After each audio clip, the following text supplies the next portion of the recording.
Nilino ng palasyo na dinagdagan at hindi binawasan ng gobyerno ang pondo para sa mga state universities at colleges. Tugon ito ni PCOO Secretary Stanley Coloma sa pahayag ni Vice President Jejomar Binay na epekto ng patakaran ng Administrasyong Aquino na bawasan ang pondo sa SUC ang nakitang kakulangan ng housing facilities sa UP. Ayon kay Coloma, mahigit 80% ang itinaas ng pondo ng SUC na 5 taon. Para sa UP, 70% pa ang itinaas ng pondo mula sa pambansang budget.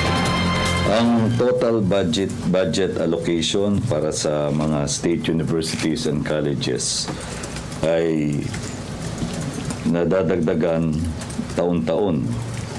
Simula sa 23.8 billion noong 2010, ang nakalaan sa taong ito ay 43.3 billion pesos. Sa makatuwid, 81.9% increase na during the last 5 years. Yung particular na budget ng pamantasan ng Pilipinas ay tumaas na ng 90%. Sa kasalukuyang taon, ito ay 13.1 billion pesos na nagmula sa 6.9 billion pesos noong 2010. Yung particular na problema na ayon sa pahayag ni UP Diliman Chancellor Michael Tan, tinugunan na ng UP administration ang kakulangan ng mga dormitoryo, no?